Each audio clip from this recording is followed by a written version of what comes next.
আসসালামু আলাইকুম এভরিওয়ান, সবাইকে জানাই বাংলা নববর্ষের শুভেচ্ছা। ভিডিওর শুরুটা দেখে অনেকেই হয়তোবা ভাবছো পহেলা বৈশাখ পালন করছি, কিন্তু সেটা একদমই না। দেখো, আমি খুব ভালো করেই জানি আমাদের মুসলিম ধর্মে পহেলা বৈশাখ পালন করা হারাম, কিন্তু পহেলা বৈশাখের দিন পানি ভাত খাওয়া যাবে না বা এই দিনে পানি ভাত খাওয়া হারাম এমনটা কিন্তু কোথাও লেখা নেই। তবে একটা সত্যি কথা হলো, ছোট থেকে এই দিনটার জন্য ভীষণ পরিমাণে এক্সাইটেড থাকতাম। যখন আমি আর আমার ভাই খুব ছোট, তখন এই দিনটাই স্পেশালি পড়ার জন্য আমার মা আমার আর আমার ভাইয়ের জন্য হয় নিজের হাতে জামা বানিয়ে দিত, আর নয়তো বাজার থেকে লাল সাদা জামা কিনে নিয়ে আসতো। ভাই চলে যাওয়ার পর এখন ওইসব দিনগুলো শুধুই স্মৃতি হয়ে রয়ে গিয়েছে। 2021 সালে আমার ভাই মারা যায়, আর তারপর এই বছরই প্রথম আমরা পহেলা বৈশাখের দিন ইলিশ মাছ পানি ভাত খাচ্ছি।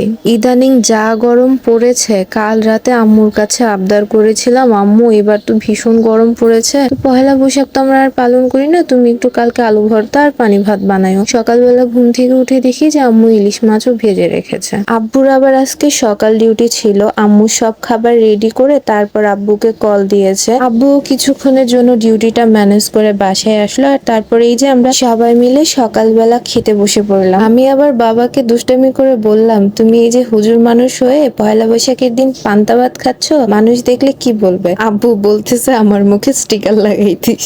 যাই হোক, এই হইলো আমার আজকের পয়লা বৈশাখের সকাল। যাই হোক, তোমাদের কাছে ভিডিওটা কেমন লাগলো অবশ্যই কমেন্ট করে জানাও। যদি ভিডিওটা ভালো লেগে থাকে তাহলে অবশ্যই ভিডিওতে একটা লাইক করে দিও।